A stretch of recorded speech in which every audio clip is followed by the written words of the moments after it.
करुणा सिंधो बंधुपते गोपेश गोपिका कांत राधा कांत नमो नमः। तप्त कांचन गौरांगी राधे वृंदावनेश्वरी वृषभानुसुते देवी प्रणमामि हरिप्रिये। वाञ्छाकल्पतरुभ्यश्च कृपा सिन्धुभ्य एव च पतितानां पावनेभ्यो वैष्णवेभ्यो नमो नमः। श्री कृष्ण चैतन्य प्रभो नित्यानंद श्री अद्वैत गदाधर श्रीवासादि गौर भक्त वृंदा। हरे कृष्णा कृष्ण कृष्ण हरे हरे हरे राम राम राम हरे हरे। हरे कृष्णा कृष्ण कृष्ण हरे हरे हरे राम राम राम हरे हरे।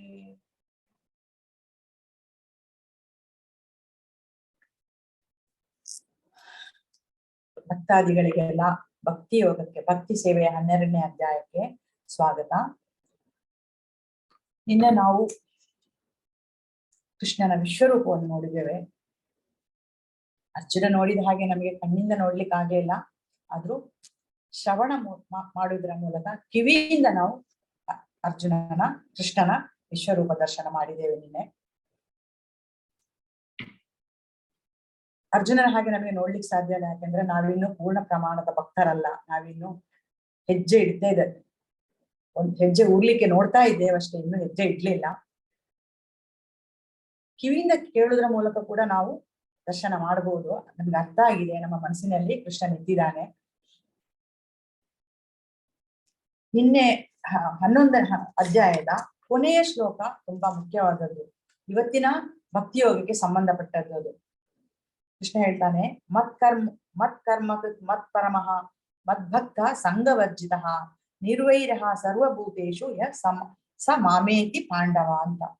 ಅಂದ್ರೆ ಇಲ್ಲಿ ಸಂಘವರ್ಜಿತ ಅಂತ ಹೇಳೋ ಒಂದು ಪದ ತುಂಬಾ ಮುಖ್ಯವಾದದ್ದು.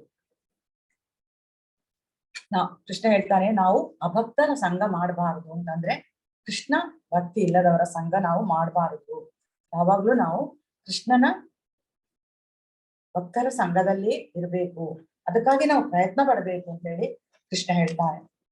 ಈಗ ಕೆಲವರಿಗೊಂದು ಮನಸ್ಸಿನಲ್ಲಿ ಸಂಶಯ ಬರ್ಬೋದು, ನಾವು ಈ ಸಂಸಾರದಲ್ಲಿ ಇದ್ದೇವೆ, ಮನೆಯಲ್ಲಿದ್ದೇವೆ, ನಮ್ಮ ಪರಿವಾರದವರಿದ್ದಾರೆ,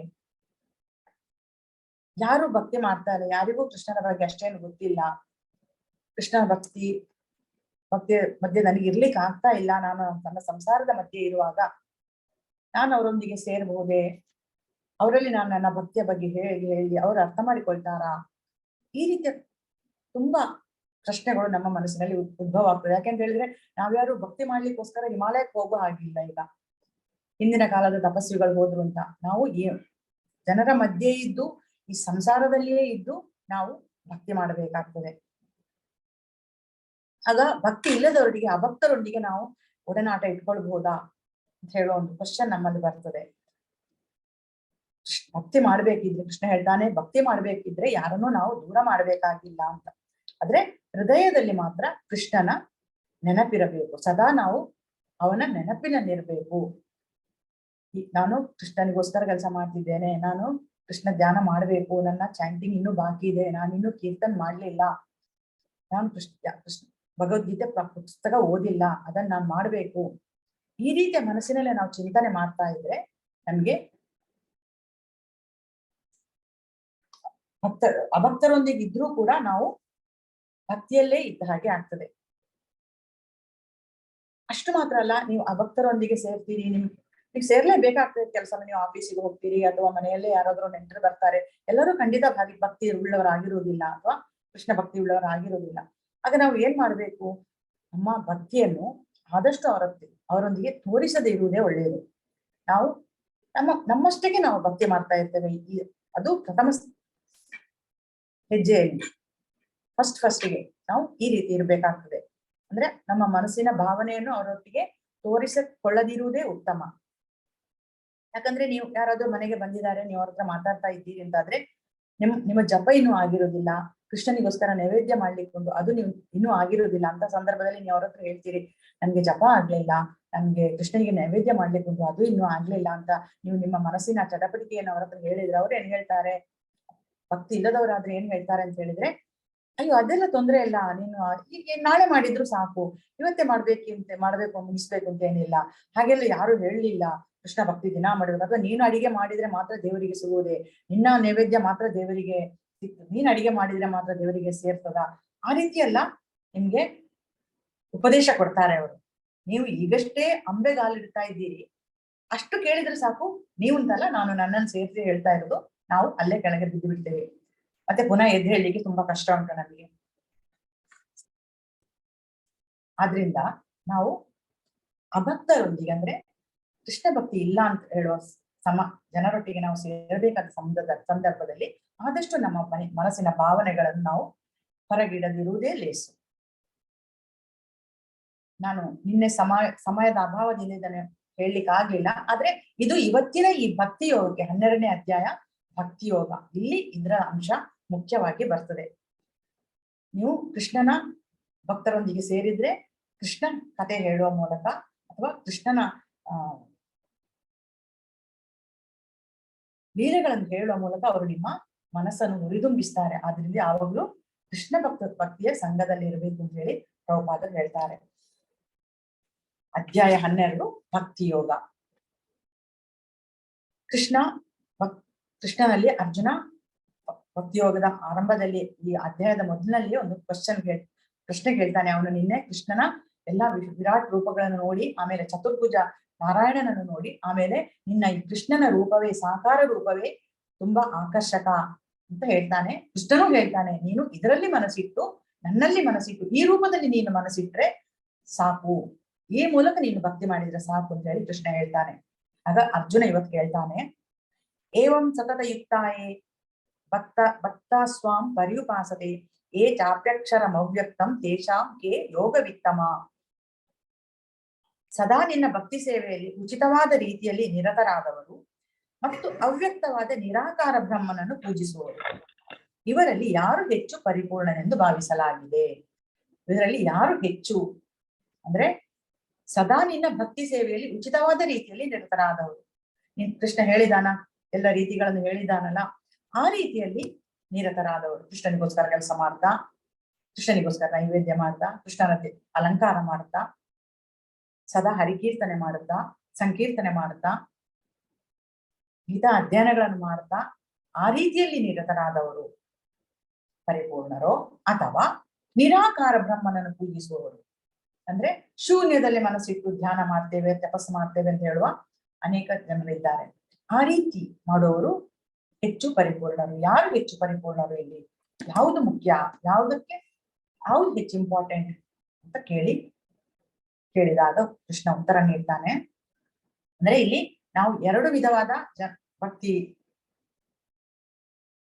ಪಂಗಡಗಳನ್ನು ನೋಡ್ಬೋದು. ಒಂದು ಸಾಕಾರವಾದಿ, ಅಂದ್ರೆ ಕೃಷ್ಣನ ಮೂರ್ತಿಯನ್ನು ವಿಗ್ರಹವನ್ನು ಸ್ಥಾಪಿಸಿ ಆ ರೀತಿ ಕೃಷ್ಣನ ಪೂಜೆ ಮಾಡುವವರು. ಇನ್ನೊಂದು ನಿರಾಕಾರವಾದಿಗಳು. ನಿರಾಕಾರವಾದಿಗಳದ್ದು ಒಂದು ರೀತಿಯ ಆಲಸ್ಯ ಬದುಕು ಅಂತ ಹೇಳ್ಬೋದು. ಸಾಕಾರವಾದಿಗಳಿಗೆ ಕೃಷ್ಣ ಪೂಜೆ ಮಾಡುವಲ್ಲಿ ತುಂಬಾ ಕೆಲಸ ಇರ್ತದೆ. ಆ ರೀತಿ ಕೆಲಸ ಅವರು ಕೃಷ್ಣ ಪೂಜೆ ಮಾಡ್ಬೇಕು ಅಥವಾ ಕೃಷ್ಣನಲ್ಲಿ ಭಕ್ತಿ ಇಡಬೇಕು ಅಂತ ಹೇಳಿದ್ರೆ ಅವರಿಗೆ ಕೆಲವು ಆಕ್ಟಿವಿಟೀಸ್ ಇರ್ತದೆ, ಕೆಲವು ಚಟುವಟಿಕೆಗಳನ್ನು ಅವ್ರು ಮಾಡಬೇಕಾಗ್ತದೆ. ಇಷ್ಟದಿಂದಲೇ ಮಾಡ್ತಾರೆ ಅವರು.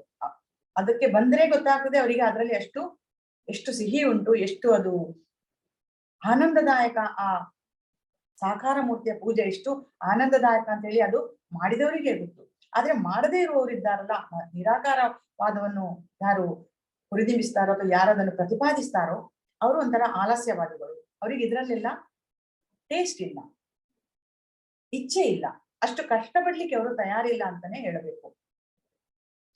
ಕೃಷ್ಣನನ್ನು ಪ್ರತಿಷ್ಠಾಪನೆ ಮಾಡಿದ್ರೆ ಸಾಕು, ಕೃಷ್ಣನಿಗೆ ಅಲಂಕಾರ ಮಾಡ್ಬೇಕು, ನೈವೇದ್ಯ ಮಾಡ್ಬೇಕು, ಅಭಿಷೇಕ ಮಾಡ್ಬೇಕು, ಕೃಷ್ಣ ಎದುರು ಯಾವುದೇ ಅಪರಾಧ ಮಾಡಬಾರ್ದು, ದೇವಸ್ಥಾನದಲ್ಲಿ ನಾವು ಯಾವುದೇ ಅಪರಾಧ ಮಾಡಬಾರ್ದು, ಮನೆಯಲ್ಲೂ ಅದು ಕೂಡ ನಾವು ದೇವ ಮಂದಿರದಲ್ಲಿ ಯಾವುದೇ ಅಪರಾಧ ಮಾಡಬಾರದು. ನಿರಾಕಾರವಾದಿಗಳಿಗೆ ಯಾವುದೇ ಕೆಲಸ ಇಲ್ಲ.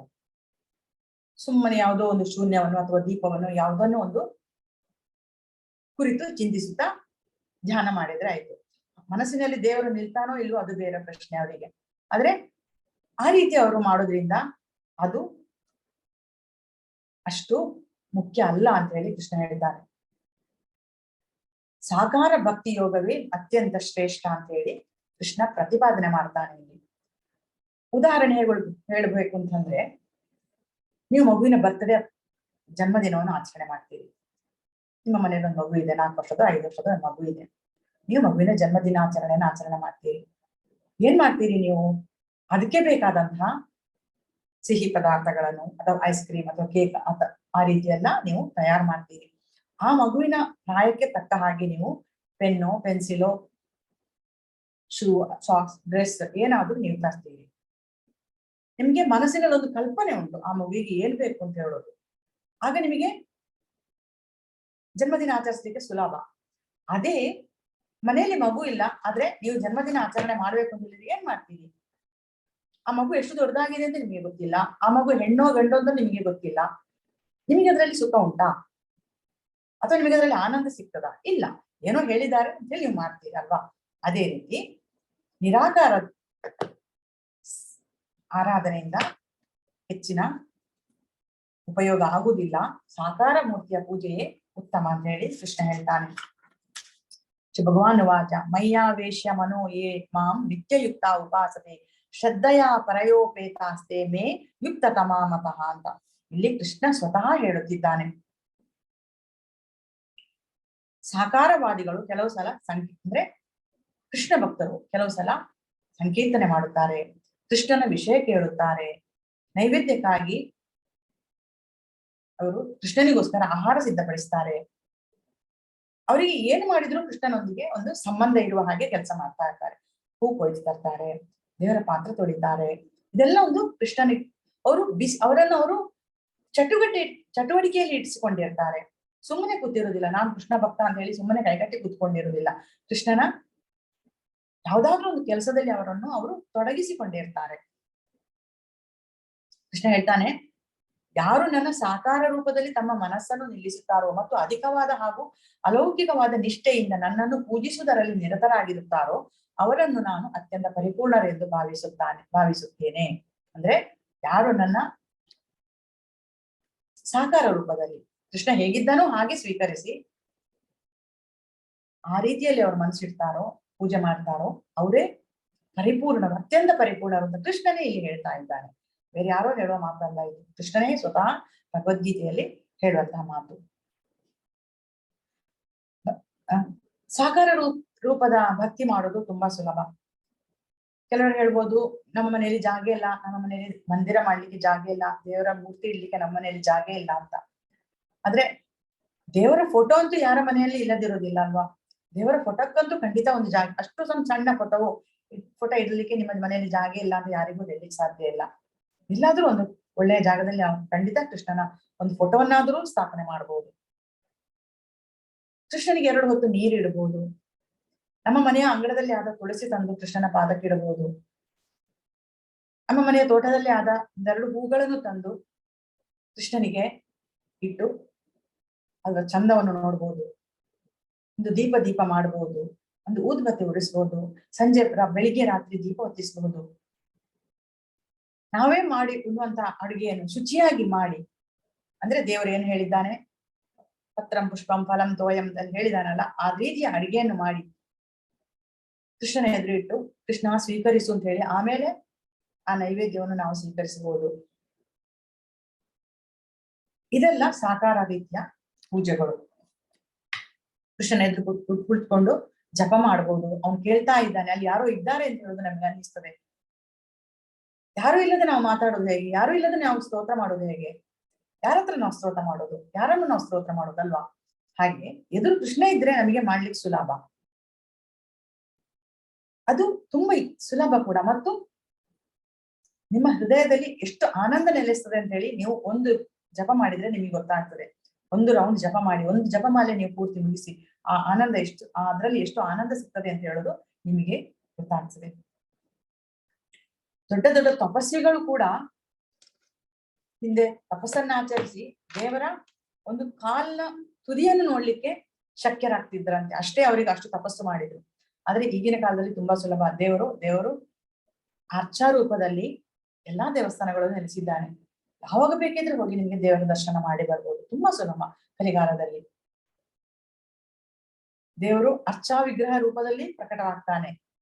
ಅದು ಯಾವ್ದ್ರದ್ದು ಆಗಿರ್ಬೋದು, ಮಾರ್ಬಲ್ ಆಗಿರ್ಬೋದು, ಮರವಾಗಿರ್ಬೋದು, ಲೋಹ ಆಗಿರ್ಬೋದು, ಕಲ್ಲಾಗಿರ್ಬೋದು, ಯಾವುದೇ ಶಿಲೆ ಆಗಿರ್ಬೋದು, ಅಷ್ಟ ಧಾತುವಿನಿಂದ ಮಾಡಿರ್ಬೋದು. ಇದು ಭಗವಂತನ ಅರ್ಚಾ ಅವತಾರ. ಅದು ಬರೀ ಕಲ್ಲಲ್ಲ, ಅಲ್ಲಿ ಪ್ರಾಣ ಪ್ರತಿಷ್ಠೆ ಆಗಿದೆ, ದೇವರ ಪ್ರಾಣ ಪ್ರತಿಷ್ಠೆ ಆಗಿರ್ತದೆ. ಅದು ಭಗವಂತನ ಅರ್ಚಾ ಅವತಾರ. ಈ ರೀತಿ ಭಕ್ತಿ ಮಾಡಿದ್ರೆ ಏನ್ ಸಿಗ್ತದೆ ನಿಮಗೆ ಅಂತ ಕೇಳ್ಬೋದು. ಫುಲ್ ಯಾವಾಗ ನೋಡಿದ್ರು ನೀವು ಕೃಷ್ಣನಿಗೋಸ್ಕರ ಚಟುವಟಿಕೆಯಿಂದ ಇರ್ತೀರಿ, ಅದು ಮಾಡ್ತೀರಿ, ಜಪ ಮಾಡ್ತೀರಿ, ಸಂಕೀರ್ತನೆ ಮಾಡ್ತೀರಿ.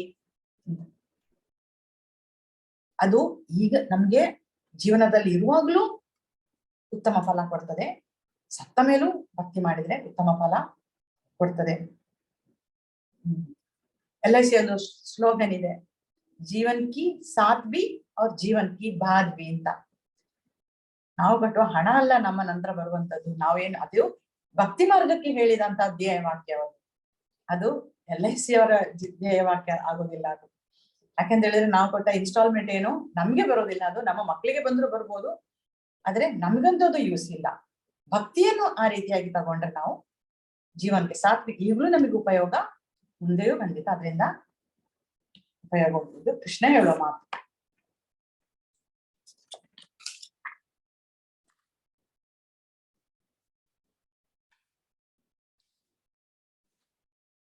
ನಿರಾಕಾರವಾದಿಗಳಿಗೆ ತುಂಬಾ ಕಷ್ಟ ಜೀವನದಲ್ಲಿ, ಅಂದ್ರೆ ಮುಕ್ತಿಯ ಮಾರ್ಗ ಸೇರ್ಲಿಕ್ಕೆ ಅಂತ ಹೇಳಿ ಕೃಷ್ಣ ಹೇಳ್ತಾನೆ. ಅಂದ್ರೆ ಅವರಿಗೆ ನಮಗೆ ಸಾಕಾರವಾದಿಗಳಿಗೆ ಗೊತ್ತುಂಟು, ನಾನು ಈ ದೇಹ ಅಲ್ಲ, ನಾನು ಆತ್ಮ ಅಂತ ಹೇಳೋದು ನಮಗೆ ಗೊತ್ತುಂಟು. ಆದ್ರೆ ಅದನ್ನು ಅಷ್ಟು ತಾತ್ವಿಕವಾಗಿ ನಮ್ಗೆ ಅದನ್ನು ಅಳವಡಿಸ್ಕೊಳ್ಳಿಕ್ಕೆ ತುಂಬಾ ಕಷ್ಟ ಆಗ್ತದೆ ಜೀವನದಲ್ಲಿ. ನಮ್ಗದ್ ಗೊತ್ತಿದ್ರು ನಮ್ಗದು ನೆನಪಿಗೆ ಬರೋದಿಲ್ಲ. ಅಂತಹ ಸಮಯದಲ್ಲಿ ಈ ಭಕ್ತಿ ಪೂಜೆ ಅಥವಾ ವಿಗ್ರಹ ಪೂಜೆ ಅಂತ ಹೇಳೋದು ಸ್ವೀಕಾರ ಆಗ್ತದೆ. ಯಾಕೆ ಅಂತ ಹೇಳಿದ್ರೆ ನಾವು ಕೃಷ್ಣನಿಗೊಂದು ನಮ್ಗೆ ಹೇಗೆ ನಮ್ಗೆ ಆಕಾರ ಉಂಟು ಹಾಗೆ ನಾವು ಕೃಷ್ಣನಿಗೆ ಆಕಾರ ಕೊಟ್ಟು ದೈಹಿಕ ಕಲ್ಪನೆಯನ್ನು ಇಲ್ಲಿ ನಾವು ಅನ್ವಯಿಸ್ತೇವೆ. ಹೇಗೆಂತ ಹೇಳಿದ್ರೆ ಒಂದು ಅಂಚೆ ಪೆಟ್ಟಿಗೆ ಇದೆ, ಅಂಚೆ ಪೆಟ್ಟಿಗೆಗೆ ಒಂದು ಶೇಪ್ ಉಂಟು, ಒಂದು ಕಲರ್ ಉಂಟು, ಅದಕ್ಕೆ ಅದರದ್ದೇ ಆದ ಒಂದು ಮಾರ್ಕ್ ಉಂಟು. ಆ ಅಂಚೆ ಪೆಟ್ಟಿಗೆಯಲ್ಲಿ ನೀವು ಕಾಗದ ಹಾಕಿದ್ರೆ ನೀವು ಯಾರಿಗೆ ಹಾಕಿದಿರೋ ಅಲ್ಲಿಗೆ ಹೋಗಿ ಸೇರ್ತದೆ. ಯಾರ ಅಡ್ರೆಸ್ ಬರ್ದಿದ್ದಾರೋ ಅಲ್ಲಿಗೆ ಹೋಗ್ತದೆ. ಅದು ಅಧಿಕೃತ ಅಂಚೆ ಪೆಟ್ಟಿಗೆ. ಆದ್ರೆ ದಾರಿಯಲ್ಲಿ ಏನೋ ಬೇರೆಲ್ಲ ಸುಮಾರು ಪೆಟ್ಟಿಗೆಗಳು ಇಟ್ಟಿದ್ದಾರೆ, ಬೇರೆ ಬೇರೆ ಕಲರ್ಸ್ ಇದು ಅಂತ ಆದ್ರೆ ನೀವು ಅದಕ್ಕೆ ಹಾಕಿದ್ರೆ ಅದು ಅಂಚೆ ಪೆಟ್ಟಿಗೆ ಅನ್ಸ್ಕೊಳ್ಳೋದಿಲ್ಲ. ನೀವು ಎಲ್ಲಿಗೆ ಹೋಗ್ಬೇಕು ಅಂತ ಅದನ್ನು ಅಡ್ರೆಸ್ ಬರೆದು ಹಾಕಿದಿರೋ ಅಲ್ಲಿಗದು ಹೋಗುದಿಲ್ಲ. ಆದ್ರಿಂದ ಭಗವಂತನಿಗೆ ಒಂದು ರೂಪ ಇದೆ, ಅರ್ಚಾ ವಿಗ್ರಹದ ರೂಪದಲ್ಲಿ ಅವನು ಈ ಕಲಿಯುಗದಲ್ಲಿ ನಮಗೆ ಕಾಣಿಸ್ಕೊಳ್ತಾನೆ. ಆ ರೀತಿಯಲ್ಲಿ ಅವನು ನಮ್ಮ ಸೇವೆಯನ್ನು ಕೂಡ ಸ್ವೀಕಾರ ಮಾಡ್ತಾನೆ. ದೇವರು ಹಾಗೆ ಕಣ್ಣು ಮುಚ್ಚಿ ದೇವರು ಹಾಗಿರ್ಬೋದು ಹೀಗಿರ್ಬೋದು ಅಂತ ಹೇಳಿ ಆಲೋಚನೆ ಮಾಡಿಕೊಂಡು ನಾವು ಕೂತ್ರೆ ದುಃಖದಲ್ಲೇ ನಮ್ಮ ಜೀವನ ಹೋಗ್ತದೆ, ಆಲೋಚನೆಯಲ್ಲೇ ನಮ್ಮ ಜೀವನ ಹೋಗ್ತದೆ. ಅದರ ಬದಲಾಗಿ ಗೀತೆಯಲ್ಲಿ ಏನು ಕೃಷ್ಣ ಹೇಳಿದಾನೋ ಅದನ್ನು ಅಳವಡಿಸಿಕೊಂಡು ಅಂಗೀಕರಿಸಿಕೊಂಡು ಭಕ್ತಿ ಮಾರ್ಗಕ್ಕೆ ಬಂದ್ರೆ ನಮ್ಮ ಜೀವನ ಸುಖಕರ. ಇದು ಕೃಷ್ಣ ಹೇಳುವ ಮಾತು.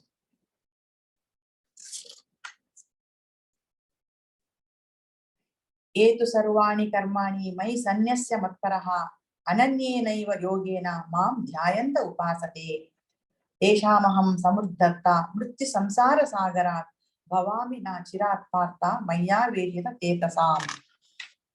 6 ಮತ್ತು 7ನೇ ಶ್ಲೋಕದಲ್ಲಿ ಕೃಷ್ಣ ಹೇಳ್ತಾನೆ, ಪಾರ್ಥ ಎಲ್ಲಾ ಕರ್ಮಗಳನ್ನು ನನಗೆ ಅರ್ಪಿಸಿ ನಿಶ್ಚಲವಾಗಿ ನನ್ನಲ್ಲಿ ಭಕ್ತಿ ಇಟ್ಟು ಭಕ್ತಿ ಸೇವೆಯಲ್ಲಿ ನಿರತರಾಗಿ ಸದಾ ನನ್ನನ್ನೇ ಧ್ಯಾನಿಸುತ್ತಾ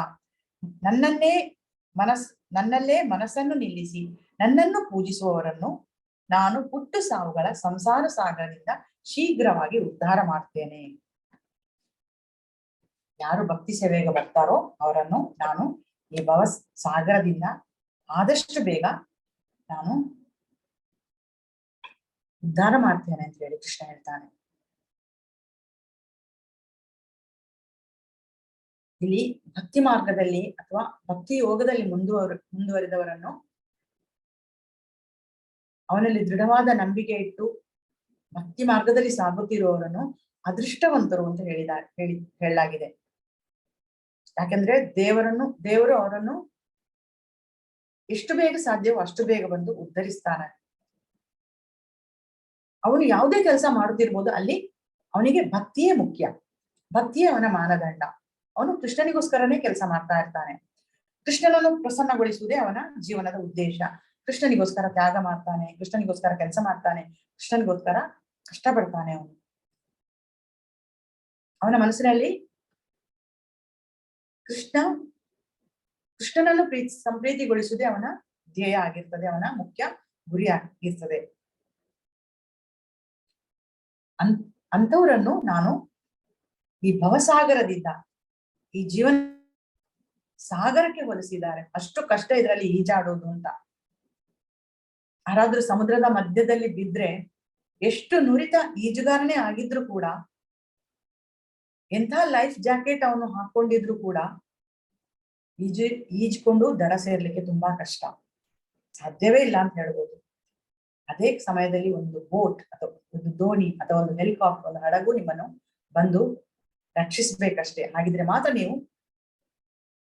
ಜೀವದಿಂದ ಇರ್ತೀರಿ. ಇಲ್ಲದಿದ್ರೆ ಖಂಡಿತ ಅಲ್ಲಿ ನೀರಿನ ಮೇಲೆ ತೇಲಿಯೇ ನೀವು ಅದೇ ಆಯಾಸದಲ್ಲಿಯೇ ನೀವು ಸತ್ತು ಹೋಗಿ ಬಿಡ್ತೀರಿ ವಿನಃ ಈಜಿ ದಂಡೆಗೆ ಸೇರುವ ಅವಕಾಶ ತುಂಬಾ ಕಡಿಮೆ. ಆದ್ರಿಂದ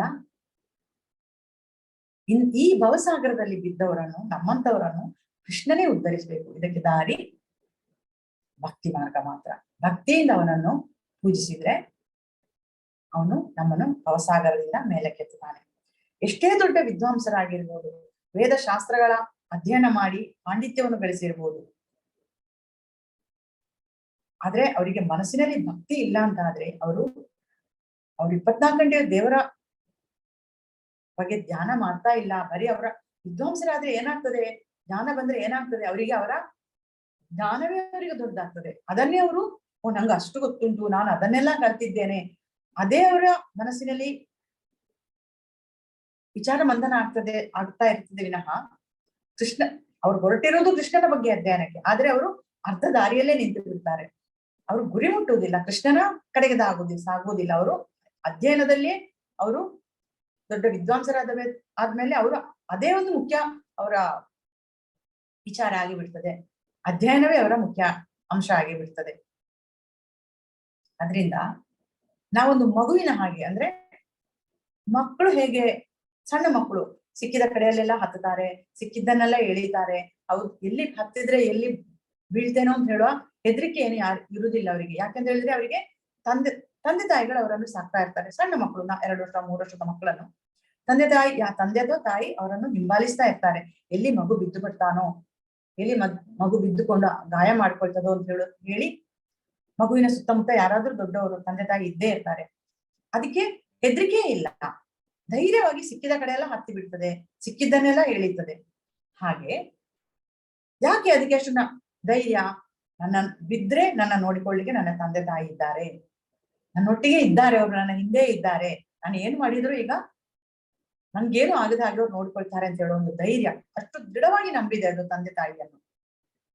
ಹಾಗೆ ಕೃಷ್ಣನನ್ನು ನಾವು ನಂಬಿದ್ರೆ ನಾವು ಬೀಳದ ಹಾಗೆ ಕೃಷ್ಣ ನೋಡ್ಕೊಳ್ತಾನೆ. ಈ ಭವಸಾಗರದ ಬಿದ್ದವರನ್ನು ಮೇಲೆ ಎತ್ತುತ್ತಾನೆ ಕೃಷ್ಣ. 18ನೇ ಅಧ್ಯಾಯದಲ್ಲಿ ಕೊನೆಯಲ್ಲಿ ಕೃಷ್ಣ ಹೇಳ್ತಾನೆ, ಸರ್ವಧರ್ಮಾನ್ ಪರಿತ್ಯಜ್ಯ ಮಾಮೇಕಂ ಶರಣಂ ವ್ರಜ ಅಹಂ ತ್ವಾ ಸರ್ವ ಪಾಪೇಭ್ಯೋ ಮೋಕ್ಷಯಿಷ್ಯಾಮಿ ಮಾ ಶುಚಃ ಅಂತ. ಎಲ್ಲವನ್ನೂ ಬಿಟ್ಟು ನನಗೆ ಶರಣಾಗು ಅಂತ ಹೇಳಿ ಕೃಷ್ಣ ಹೇಳ್ತಾನೆ 18ನೇ ಅಧ್ಯಾಯದ ಕೊನೆಯಲ್ಲಿ.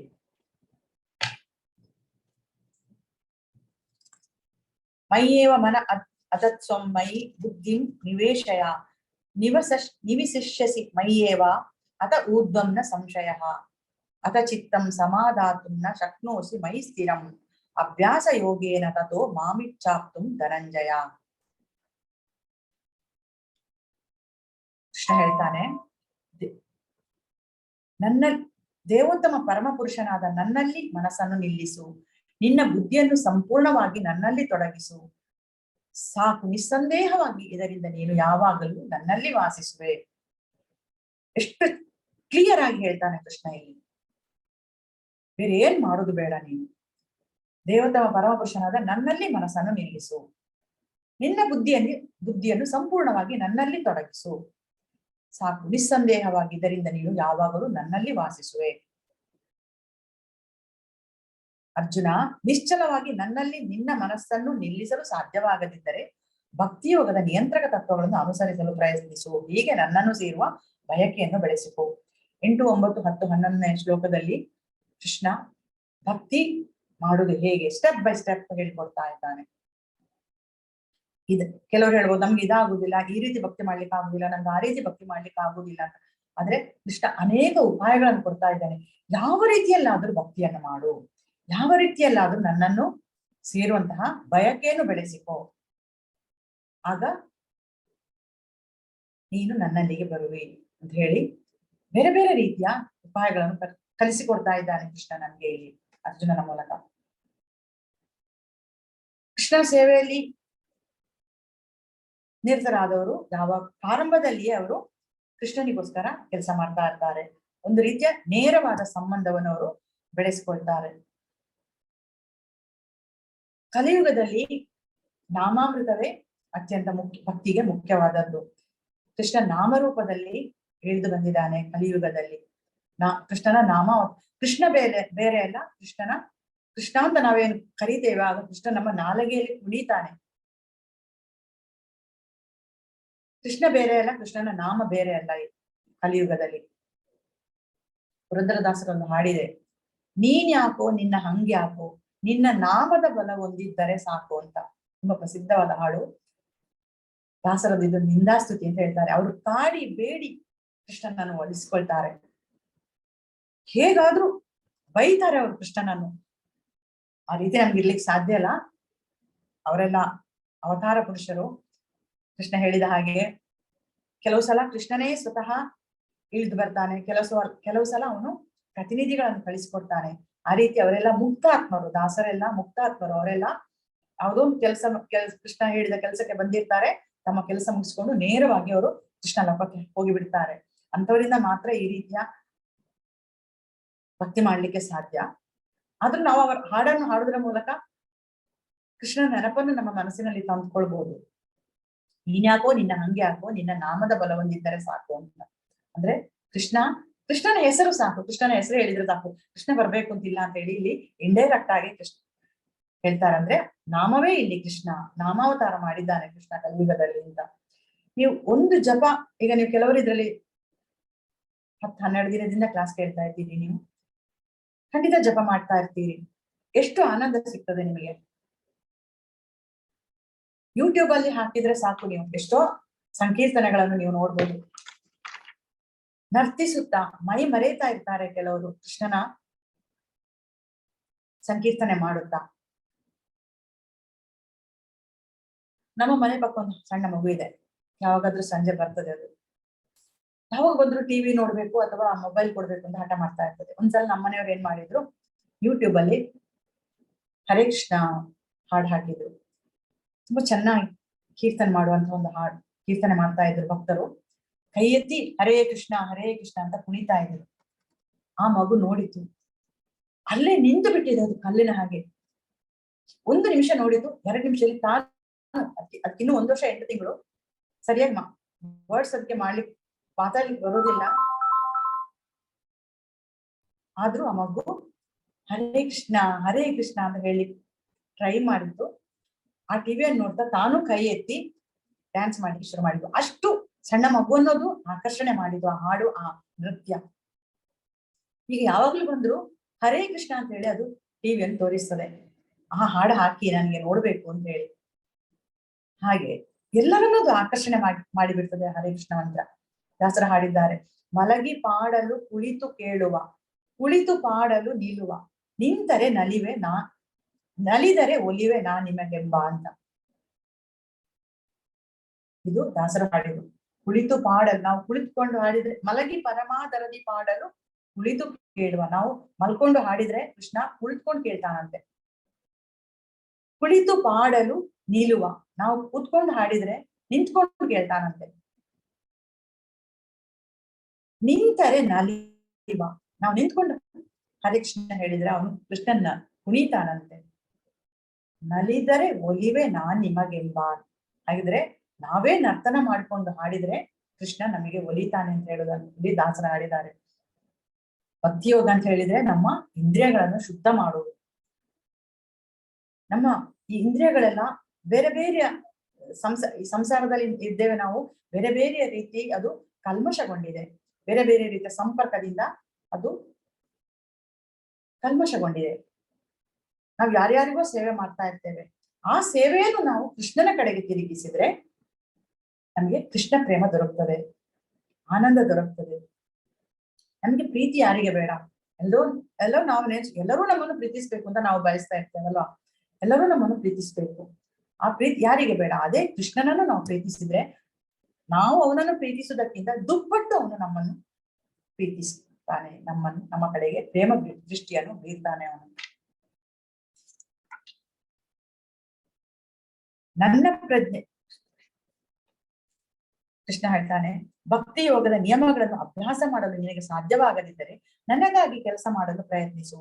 ಏಕೆಂದರೆ ನನಗಾಗಿ ಕೆಲಸ ಮಾಡುವುದರಿಂದ ನೀನು ಪರಿಪೂರ್ಣ ಸ್ಥಿತಿಗೆ ಬರುವೆ. ನನ್ನ ಪ್ರಜ್ಞೆಯಲ್ಲಿ ಕೆಲಸ ಮಾಡಲು ನಿನಗೆ ಸಾಧ್ಯವಿಲ್ಲದಿದ್ರೆ ನಿನ್ನ ಎಲ್ಲಾ ಕರ್ಮಫಲಗಳನ್ನು ತ್ಯಾಗ ಮಾಡಿ ಆತ್ಮಸ್ಥಿತನಾಗಿರಲು ಪ್ರಯತ್ನಿಸು. ಭಕ್ತಿಯೋಗದ ನಿಯಮಗಳನ್ನು ಅಭ್ಯಾಸ ಮಾಡಲು ನಿನಗೆ ಸಾಧ್ಯವಾಗದಿದ್ರೆ, ಕೆಲವು ನಿಯಮ ಅನುಷ್ಠಾನಗಳು ಉಂಟು ಭಕ್ತಿಯೋಗದಲ್ಲಿ, ಅದನ್ನ ನಿನಗೆ ಮಾಡ್ಲಿಕ್ಕೆ ಆಗುದಿಲ್ಲ. ಮನೆಯಲ್ಲಿ ಅರ್ಚ ವಿಗ್ರಹ ಇದ್ರೆ ಅದಕ್ಕೆ ಅಭಿಷೇಕ ಆಗ್ಬೇಕು, ಅಲಂಕಾರ ಆಗ್ಬೇಕು, ದಿನ ಯೋಗ ಮಾಡಬೇಕು. ಇಲ್ಲ ಇದೆಲ್ಲ ಕಷ್ಟ, ನನಗಾಗುದಿಲ್ಲ, ನಮ್ಮ ಮನೇಲಿ ಅದಕ್ಕೆಲ್ಲ ಜಾಗ ಇಲ್ಲ ಅಂತ ಹೇಳಿದ್ರೆ ಯಾವ್ದೊಂದು ದೇವಸ್ಥಾನಕ್ಕೆ ಹೋಗ್ಬೋದು. ನಿನಗೆ ನನಗಾಗಿ ಕೆಲಸ ಮಾಡಲಿ ಪ್ರಯತ್ನಿಸು ಅಂತ ಕೃಷ್ಣ ಹೇಳ್ತಾನೆ. ಯಾವ್ದಾದ್ರು ದೇವಸ್ಥಾನಕ್ಕೆ ಹೋಗ್ಬೋದು, ಎಷ್ಟೋ ಕೃಷ್ಣ ದೇವಸ್ಥಾನಗಳಿದೆ, ಅಲ್ಲಿ ಹೋಗಿ ಮಂದಿರ ಮಾರ್ಚನ ಮಾಡ್ಬೋದು, ದೇವರಿಗೆ ಹೂ ಕೊಯ್ದುಕೊಂಡು ಹೋಗ್ಬೋದು, ತುಳಸಿಯ ಮಾಲೆ ಮಾಡಿಕೊಂಡು ಹೋಗ್ಬೋದು, ದೇವರ ಪಾತ್ರಗಳನ್ನು ತೊಳೆಯಬಹುದು. ಇದೆಲ್ಲ ಕೃಷ್ಣನಿಗೋಸ್ಕರ ಮಾಡುವ ಕೆಲಸ. ಕೃಷ್ಣ ಅದಾಗುದಿಲ್ಲ ಇದಾಗುದಿಲ್ಲ ಅಂತ ಹೇಳಿದಾಗ ನಮಗೆ ಬೇರೆ ಬೇರೆ ರೀತಿಯ ಉಪಾಯಗಳನ್ನು ಹೇಳಿಕೊಡ್ತಾನೆ. ಅಂದ್ರೆ 24 ಗಂಟೆಯೂ ನೀವು ನನ್ನ ಧ್ಯಾನದಲ್ಲಿರಿ, ನನ್ನನ್ನು ಜ್ಞಾಪಿಸ್ಕೊಳ್ಳಿ, ಇಷ್ಟೇ ಕೃಷ್ಣ ಹೇಳೋದು. ಹೇಗೆ ನಿಯಂತ್ರಕ ತತ್ವಗಳು ಅಂದ್ರೆ ಕೆಲವು ನಿಯಮಗಳನ್ನು ಇಟ್ಕೊಂಡು ನಮಗೆ ಕೆಲಸ ಮಾಡ್ಲಿಕ್ಕೆ ಆಗುದಿಲ್ಲ ಅಂತ ಹೇಳಿದ್ರೆ ವಿಧಿವಿಧಾನಗಳನ್ನು ಆಚರಿಸಿ, ಅಂದ್ರೆ ಬೇರೆ ಬೇರೆ ವಿಧಿವಿಧಾನಗಳಿಂದ ಬೇರೆ ಬೇರೆ ಉಪಾಯಗಳಿಂದ ನೀವು ಕೃಷ್ಣ ಭಕ್ತಿ ಏರ್ಬಹುದು ಅಂತ ಹೇಳಿ ಕೃಷ್ಣ ಇಲ್ಲಿ ಹೇಳ್ತಾನೆ. ದೇವರ ನಾಮ ಜಪ ಮಾಡಬಹುದು, ದೇವರ ಮಂದಿರ ಸ್ವಚ್ಛಗೊಳಿಸಬಹುದು, ಹೂಗಳನ್ನು ತರಬಹುದು, ನೈವೇದ್ಯಕ್ಕಾಗಿ ನೈವೇದ್ಯ ತಯಾರು ಮಾಡಬಹುದು. ಈ ರೀತಿ ನಾವು ಮೇಲೆ ಏರ್ಲಿಕ್ಕೆ, ಇದು ನಮ್ಮನ್ನು ಮೇಲೆ ಏರ್ಲಿಕ್ಕೆ ಸಹಾಯ ಮಾಡ್ತದೆ. ಅಂದ್ರೆ ಸ್ವಲ್ಪ ಸ್ವಲ್ಪವೇ ನಾವು ಅದರಲ್ಲಿ ಮುನ್ನೇರ್ತಾ ಇರ್ತೇವೆ. ಅಂತೂ ಇಂತೂ ಅವನನ್ನು ಸೇರುವಂತಹ ಇಚ್ಛೆಯನ್ನು ನಾವು ಬೆಳೆಸ್ಕೊಳ್ಬೇಕು. ನಮಗೆ ಮನಸ್ಸಿನಲ್ಲಿ ಆಸೆ ಇರ್ಬೇಕು, ನಾನು ಹೇಗಾದ್ರೂ ಕೃಷ್ಣ ಭಕ್ತಿಗೆ ಬರಬೇಕು, ಕೃಷ್ಣನಲ್ಲಿಗೆ ನಾನು ಸಾಗ್ಬೇಕು, ಭಕ್ತಿ ಮಾರ್ಗಕ್ಕೆ ನಾನು ಬರಬೇಕು ಅಂತ ಹೇಳುವ ಒಂದು ಇಚ್ಛೆ ಇದ್ರೆ ಕೃಷ್ಣ ಅದನ್ನು ಖಂಡಿತವಾಗಿ ನೆರವೇರಿಸ್ಕೊಡ್ತಾನೆ, ಅದಕ್ಕೆ ಅವಕಾಶವನ್ನು ನಮಗೆ ಕೊಡ್ತಾನೆ ಅವನು ಕೃಷ್ಣ. ಕೆಲವು ಶಾಸ್ತ್ರದಲ್ಲಿ ಹೇಳಿದೆ, ಸ್ತ್ರೀಯರಿಗೆ, ಶೂದ್ರರಿಗೆ, ವೈಶ್ಯರಿಗೆಲ್ಲ ಈ ಭಕ್ತಿ ಮಾರ್ಗ ಹೇಳಿ ಈ ಕೃಷ್ಣ ಭಕ್ತಿಗೆ ಏರ್ಲಿಕ್ಕೆ ತುಂಬಾ ಕಷ್ಟ ಅಂತ. ಆದ್ರೆ ಭಕ್ತಿ ಮಾರ್ಗದಲ್ಲಿ ಯಾವುದೇ ಜಾತಿ ವ್ಯವಸ್ಥೆಯೋ ವರ್ಣ ವ್ಯವಸ್ಥೆಯೋ ಇಲ್ಲ. ಯಾರಿಗೂ ಬೇಕಿದ್ರು, ಸ್ತ್ರೀಯರಿಗಾದ್ರು, ಶೂದ್ರರಿಗಾದ್ರು, ವೈಶ್ಯರಿಗಾದ್ರು, ವೃದ್ಧರಿಗೂ, ಬಾಲರಿಗೂ, ದೇಶೀಯರಿಗೆ, ವಿದೇಶಿಯರಿಗೆ, ಯಾರಿಗೂ ಬೇಕಿದ್ರು ಕೃಷ್ಣ ಭಕ್ತಿಯಿಂದ ಪೂಜೆ ಮಾಡಿದ್ರೆ ಕೃಷ್ಣ ಒಲಿಯುತ್ತಾನೆ. ಕೃಷ್ಣ ನಮ್ಮಲ್ಲಿರುವ ಭಕ್ತಿಯನ್ನು ಮಾತ್ರ ನೋಡ್ತಾನೆ.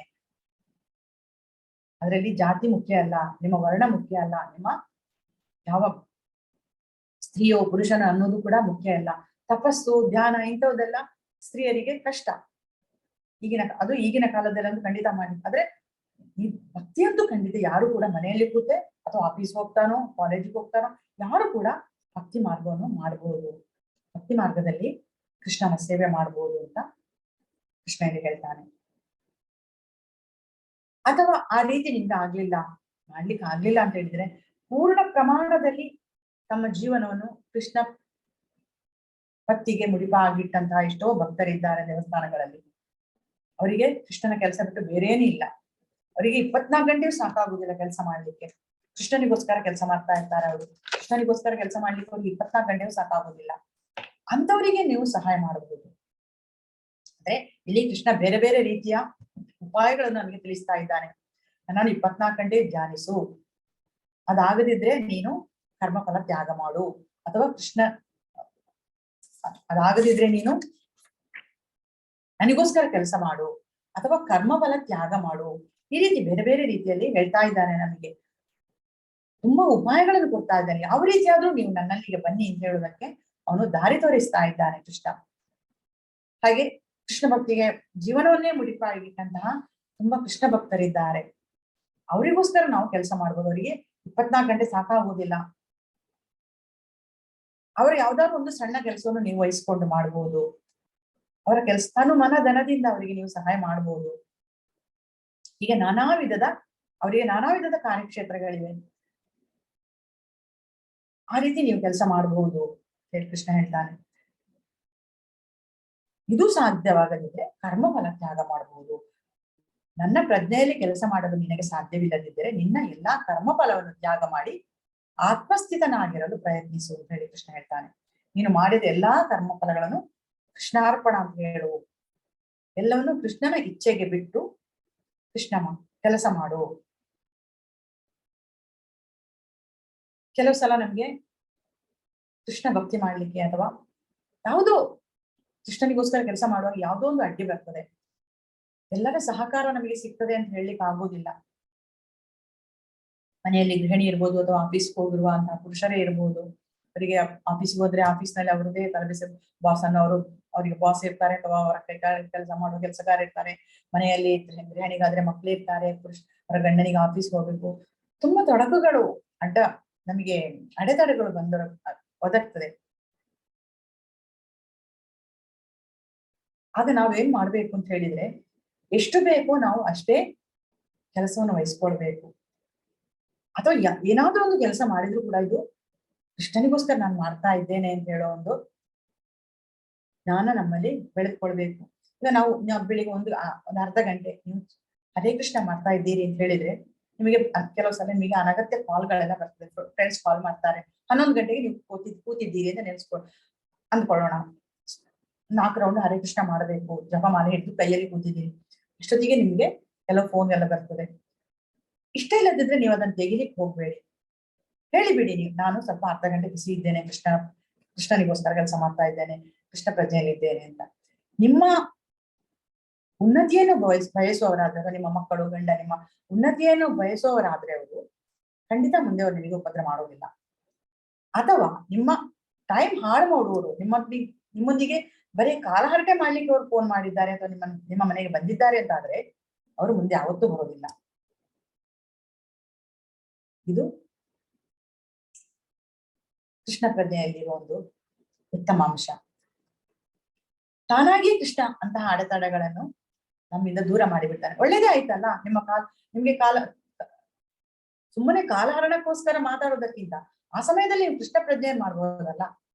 ನಿಮ್ಗೆ ಕೃಷ್ಣ ಅಂತ ಅವ್ರಿಗೆ ನಿಮ್ಮ ಸಂಘ ಬೇಕಾಗಿರೋದಿಲ್ಲ. ಅವ್ರು ಇನ್ನೊಬ್ರನ್ನ ಹುಡುಕಿಕೊಂಡು ಹೋಗಿಬಿಡ್ತಾರೆ. ಅವರಿಗೆ ಮಾತಾಡ್ಲಿಕ್ಕೆ ಯಾರಾದ್ರೂ ಇದ್ರೆ ಆಯ್ತು, ನೀವೇ ಆಗ್ಬೇಕು ಅಂತ ಏನಿಲ್ಲ. ಸೊ ನಿಮ್ಗೆ ನಿಮ್ಮ ಧ್ಯಾನದಲ್ಲಿ ಅಥವಾ ನಿಮ್ಮ ಕಾರ್ಯದಲ್ಲಿ ಮುಂದುವರಿಯಬಹುದು. ಆ ರೀತಿ ಹೇಳ್ತಾನೆ. ಮುಂದೆ ಕೃಷ್ಣ ಹೇಳ್ತಾನೆ, ಕರ್ಮಫಲವೂ ಆಗದಿರ, ಕರ್ಮಫಲ ತ್ಯಾಗ ಮಾಡ್ಲಿಕ್ಕೂ ನಿಮ್ಗೆ ಆಗ್ಲಿಲ್ಲ ಅಂತಾದ್ರೆ ಜ್ಞಾನ ಸಾಧನೆಯಲ್ಲಿ ತೊಡಗು. ಜ್ಞಾನ ಸಾಧನೆ ಅಂತ ಹೇಳಿದ್ರೆ ಭಗವದ್ಗೀತೆಯಂತಹ ಪುಸ್ತಕಗಳನ್ನು ಓದುವುದು, ಕೃಷ್ಣನಿಗೆ ಸಂಬಂಧಪಟ್ಟಂತಹ ಗ್ರಂಥಗಳನ್ನು ಓದುವುದು, ಅಥವಾ ಎಲ್ಲಾದ್ರೂ ಭಗವದ್ಗೀತೆ ಕ್ಲಾಸ್ ಆತರ ಆಗ್ತಿದ್ರೆ ಸೇರ್ಕೊಳ್ಳುವುದು, ಇತರರಿಂದ ಕೇಳಿಸಿಕೊಳ್ಳುವುದು, ಪ್ರವಚನಗಳಿಗೆ ಎಷ್ಟೋ ಊರುಗಳಲ್ಲಿ ಪ್ರವಚನಗಳೆಲ್ಲ ಆಗ್ತಾ ಇರ್ತದೆ, ಭಾಗವತ ಪ್ರವಚನ ಆ ರೀತಿಯೆಲ್ಲ ಆಗ್ತಾ ಇರ್ತದೆ. ಅಲ್ಲಿ ಹೋಗಿ ಪ್ರವಚನಗಳನ್ನು ಕೇಳುವುದು, ದೇವಸ್ಥಾನಗಳಿಗೆ ದೇವರ ಧಾಮಗಳಿಗೆ ಹೋಗುವುದು. ನಾವು ವೀಕೆಂಡ್ ವಾರಾಂತ್ಯದಲ್ಲಿ ಶನಿವಾರ ಆದಿತ್ಯವಾರ ರಜೆ ಇದ್ರೆ ನಾವೇನ್ ಮಾಡ್ತೇವೆ, ಎತ್ಕೊಂಡು ಮಾಲಿಗೆ ಹೋಗ್ತೇವೆ, ಏನಾದ್ರೂ ಶಾಪಿಂಗ್ ಮಾಡ್ತೇವೆ. ಅಗತ್ಯ ಉಂಟು, ಅಗತ್ಯ ಇಲ್ಲೋ ಮನೆಯೆಲ್ಲ ಕಸ ತುಂಬಿಸಿಬಿಡ್ತೇವೆ.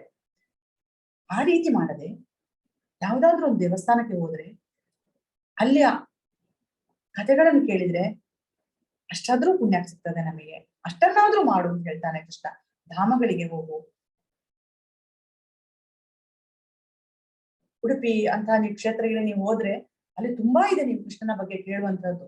ಯಾವ ರೀತಿ ಕೃಷ್ಣನ ಪ್ರತಿಷ್ಠಾಪನೆ ಆಯ್ತು, ಮಧ್ವಾಚಾರ್ಯರು ಯಾವ ರೀತಿಯಲ್ಲಿ ಪ್ರತಿಷ್ಠಾಪನೆ ಮಾಡಿದ್ರು, ಆ ಕತೆ ಕೇಳಿದ್ರೆ ಸಾಕು ನೀವೆಲ್ಲಾ ಬಂಧನಗಳಿಂದ ಬಿಡುಗಡೆ ಆಗ್ತೀರಿ. ನಿಮ್ಗೆ ನಿಧಾನವಾಗಿ ಪ್ರೀತಿ ಹುಟ್ಟುತ್ತದೆ ಕೃಷ್ಣನಲ್ಲಿ. ಆ ರೀತಿ ಮಾಡಿ ಅಂತ ಹೇಳಿ ಕೃಷ್ಣ ಉಪಾಯ ಕೊಡ್ತಾ ಇದ್ದಾನೆ. ಕೃಷ್ಣ ಮುಂದೆ ಅವನ ಭಕ್ತನ ಲಕ್ಷಣಗಳನ್ನು ಕೆಲವನ್ನು ಇಲ್ಲಿ ಕೃಷ್ಣ ಹೇಳ್ತಾ ಇದ್ದಾನೆ. ಅದ್ವೇಷ್ಟ ಸರ್ವಭೂತಾನ ಮೈತ್ರಃ ಕರುಣ ಏವಚ ನಿರ್ಮಮೋ ನಿರಹಂಕಾರ ಸಮದುಃಖ ಸುಖ ಕ್ಷಮಿ ಸಂತುಷ್ಟ ಸತತ ಯೋಗಿ ಯಥಾತ್ಮ ದೃಢ ನಿಶ್ಚಯ ಮಯ್ಯರ್ಪಿತ ಮನೋಬುದ್ಧಿ ಬದ್ಧತ್ತ ಸಮೇ ಪ್ರಿಯ. ಯಾರಿಗೆ ಅಸೂಯೆ ಇಲ್ಲವೋ, ಯಾರು ಎಲ್ಲ ಜೀವಿಗಳಿಗೆ ಸ್ನೇಹಿತನು, ತಾನು ಒಡೆಯನೆಂಬ ಭಾವನೆ ಇಲ್ಲದ ನಿರಹಂಕಾರನು, ಸುಖ ದುಃಖದಲ್ಲಿ ಸಮಚಿತ್ತನು, ಕ್ಷಮಾಶೀಲನು, ಸದಾ ತೃಪ್ತನೋ, ಸಂತುಷ್ಟನೋ, ಆತ್ಮ ಸಂಯಮಿಯೋ, ದೃಢಚಿತ್ತದಿಂದ ಭಕ್ತಿ ಸೇವೆಯಲ್ಲಿ ನಿರತನೋ, ತನ್ನ ಮನಸ್ಸನ್ನು ಬುದ್ಧಿಯನ್ನು ನನ್ನಲ್ಲಿ ನಿಲ್ಲಿಸಿರುವನು ಅಂತಹ ಭಕ್ತನು ನನಗೆ ಬಹಳ ಪ್ರಿಯನಾದವನು.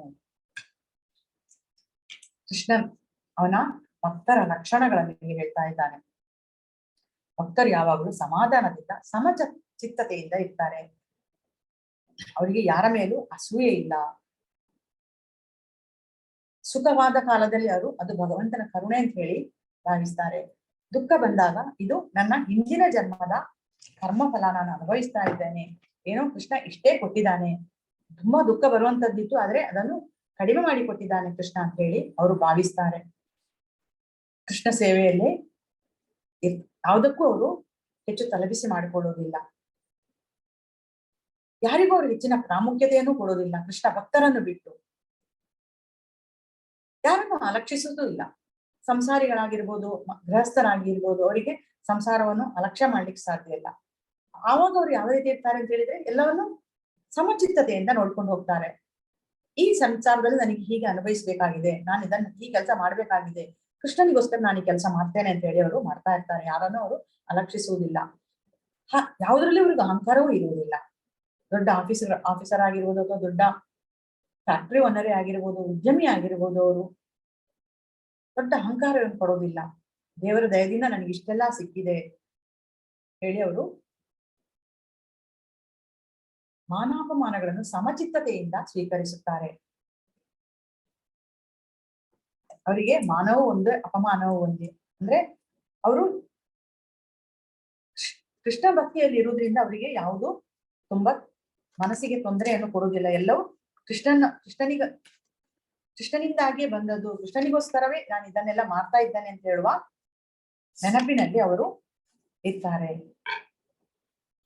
ಕನಕದಾಸರು ಹಾಡ್ತಾರೆ, ತಂದೆ ತಾಯಿಯ ಬಿಟ್ಟು ಬಳಲಬಹುದು, ದಾಯಾದಿ ಬಂಧುಗಳ ಬಿಡಬಹುದು, ಮಾನಾಪ ಮಾನವನ್ನು ಸಹಿಸಬಹುದು, ಆದ್ರೆ ಕೃಷ್ಣನಿಂದ ಪಾದವನ್ನು ಬಿಡಲಾರದು ಅಂತ ಕನಕದಾಸರ ಹಾಡಿದು. ಹಾಗೆ ಕೃಷ್ಣ ಭಕ್ತರು ಕೃಷ್ಣನ ಸೇವೆ ಮಾಡಿಕೊಂಡು ಈ ಬಂಧನದಲ್ಲಿ ಕೂಡ ಈಜಾಡ್ತಾ ಇರ್ತಾರೆ. ಇನ್ನು ಕೃಷ್ಣ ಕೆಲವು ಭಕ್ತರ ಲಕ್ಷಣಗಳನ್ನು ಇಲ್ಲಿ ತಿಳಿಸ್ತಾನೆ. ಅರ್ಹತೆಗಳನ್ನು, ಅವರು ಯಾವುದೇ ಹೊರಗಿನ ಶೋಭೆಯಿಂದ ಭಯಕ್ಕೆ ಒಳಗಾಗುವುದಿಲ್ಲ ಅಂತ.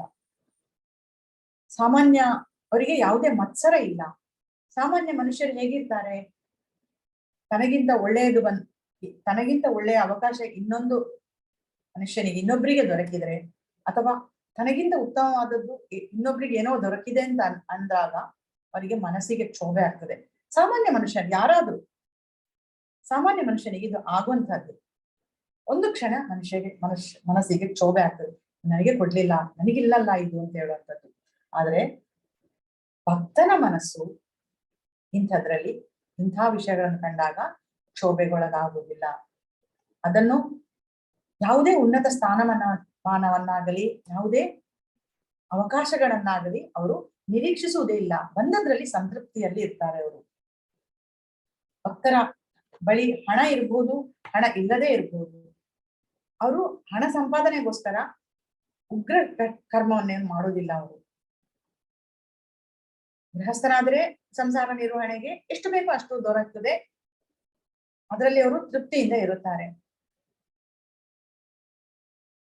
ಬ್ರಹ್ಮಚಾರಿ ಅಥವಾ ಸನ್ಯಾಸ ಆದ್ರೆ ಇದು ಬೇಡ, ಯಾರಾದ್ರೂ ಹಣ ಕೊಟ್ರೆ ತಗೊಳ್ತಾರೆ ಅವರು, ಆದ್ರೆ ಯಾವತ್ತೂ ಅವರು ಭಕ್ತಿ ತತ್ವಗಳಿಗೆ ವಿರುದ್ಧವಾಗಿ ಏನನ್ನು ಮಾಡೋದಿಲ್ಲ. ಭಕ್ತಿಯಲ್ಲಿ ಏನ್ ಹೇಳಿದೋ ಕೃಷ್ಣ ಏನ್ ಹೇಳಿದ್ದಾನೋ ಅದಕ್ಕೆ ವಿರುದ್ಧವಾಗಿ ಅವರು ಯಾವುದನ್ನು ಮಾಡೋದಿಲ್ಲ.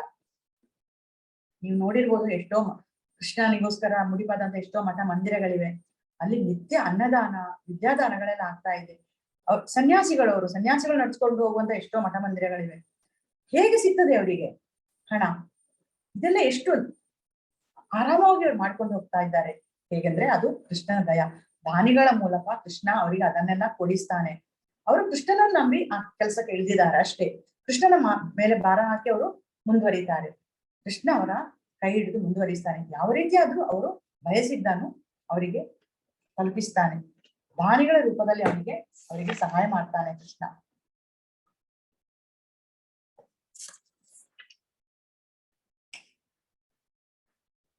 ಯೋನ ದೃಶ್ಯದಿನ ದ್ವೇಷ್ಟಿನ ಶೋಚತಿನ ಕಾಂಕ್ಷತಿ ಶುಭಾಶುಭ ಪರಿತ್ಯಾಗಿ ಭಕ್ತಿಮಾನ್ಯ ಸಮೇ ಪ್ರಿಯ.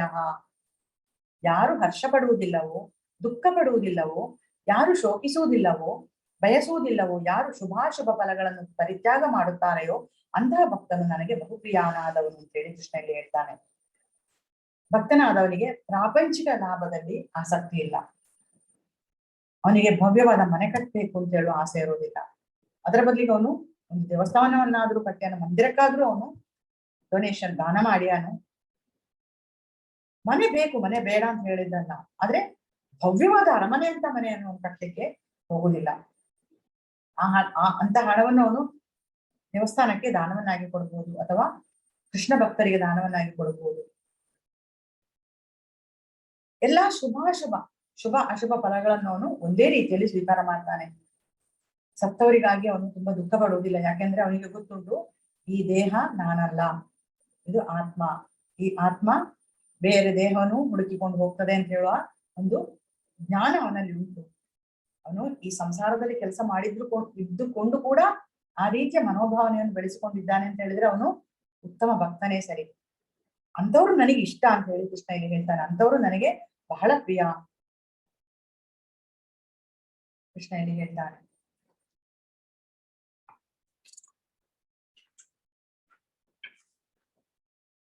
ಸಮಃ ಶತ್ರೌ ಚ ಮಿತ್ರೇ ಚ ತಥಾ ಮಾನಾಪಮಾನಯೋ ಶೀತೋಷ್ಣ ಸುಖ ದುಃಖೇಶು ಸಮಸಂಗವತ್ ವಿವರ್ಜಿತಃ ತುಲ್ಯ ನಿಂದಾ ಸ್ತುತಿರ್ಮೌನಿ ಸಂತುಷ್ಟೋ ಏನ ಕೇನಚಿತ್ ಅನಿಕೇತಃ ಸ್ಥಿರ ಭಕ್ತಿರ್ಮಾನ್ಮೇಯೋ ಪ್ರಿಯೋ ನರಹ ಅಂತ. ಮಿತ್ರರು ಶತ್ರುಗಳ ವಿಷಯದಲ್ಲಿ ಸಮಾನವಾಗಿರುವವನು, ಮಾನಾಪಮಾನಗಳಲ್ಲಿ, ಶೀತೋಷ್ಣಗಳಲ್ಲಿ, ಸುಖ ದುಃಖಗಳಲ್ಲಿ, ಕೀರ್ತಿ ಅಪಕೀರ್ತಿಗಳಲ್ಲಿ ಸಮಚಿತ್ತನಾಗಿರುವವನು, ಕಲ್ಮಶವನ್ನುಂಟು ಮಾಡುವ ಎಲ್ಲಾ ಸಹವಾಸಗಳಿಂದ ಮುಕ್ತನು, ಸದಾ ಮೌನಿಯಾಗಿದ್ದು ಯಾವುದರಿಂದಲೂ ತೃಪ್ತನು, ಯಾವ ವಾಸಸ್ಥಳದಲ್ಲಿ ಆಸಕ್ತಿ ಇಲ್ಲದವನು, ಜ್ಞಾನದಲ್ಲಿ ಸ್ಥಿರನಾದವನು, ಭಕ್ತಿ ಸೇವೆಯಲ್ಲಿ ನಿರತನೂ ಆದವನು ನನಗೆ ಬಹುಪ್ರಿಯನು.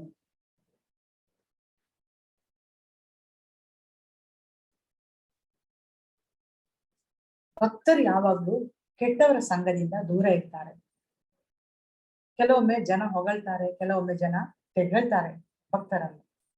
ಆದ್ರೆ ಇದರ ಬಗ್ಗೆ ಭಕ್ತರು ತಲೆ ಕೆಡಿಸ್ಕೊಳ್ಳೋದಿಲ್ಲ.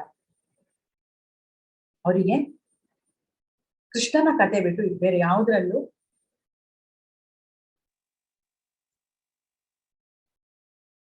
ಅಂತಹ ವಿಶೇಷ ಆಕಾಂಕ್ಷೆಗಳು ಇರುವುದಿಲ್ಲ.